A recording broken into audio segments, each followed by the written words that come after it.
Presented by RLA Recording Studio. अगर छौरी सबके अगर कत संट लगा के जाय छी गे अगर लागे छ दरभंगा में प्रोग्राम छ Music Director Bhannu Raj.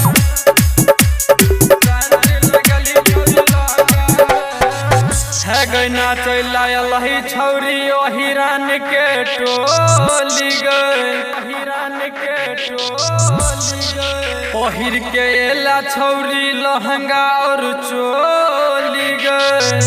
देखबै छा छौरी अपन गोल गोल ढोरी के कटोरी गई चोली में है गई चोली में कोन सेंट लगल ही चोली में लहंगा में है गई लहंगा में कोन सेंट लगल ही छौरी लहंगा में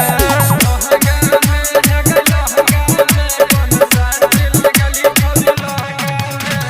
चोली में है गई चोली में कोन सेंट लगल ही चोली में लहंगा में है गई लहंगा में कोन सेंट लगल ही छौरी लहंगा में चोली में है गई चोली में कोन सेंट लगल ही Music by DJ Bhannu Raj.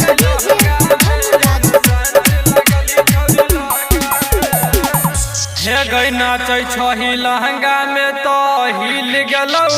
Darbhanga गई कतेक छौरा के देह से छौरी खुल गेलौ अंगा गई अब नहीं मनतौ छौरा सब चाहे चल जतौ गोली दंगा गई चोली में है गई चोली में कोन सेंट लगल ही चोली में लहंगा में है गई लहंगा में कोन सेंट लगल ही छौरी लहंगा में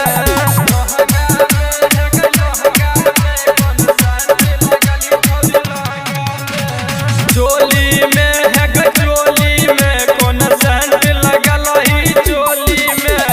लहंगा में है गई लहंगा में कोन सेंट लगल ही छौरी लहंगा में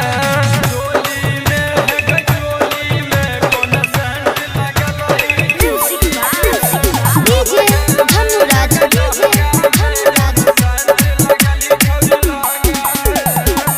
हे गई छौरा ओ हिरान के छौरी मारै छै लाइन गे सूरज उजाला अब करै छौ साइन गे अब बनटी बाबाली छौरी रहै छौ बेचैन गे चोली में है गई चोली में कोन सेंट लगल ही चोली में लहंगा में है गई लहंगा में कोन सेंट लगल ही छौरी लहंगा में लहंगा में है गई लहंगा में कोन सेंट लगल ही छौरी लहंगा में चोली में है गई चोली में कोन सेंट लगल ही चोली में लहंगा में है गई लहंगा में कोन सेंट लगल ही छौरी लहंगा में Presented by RLA Recording Studio.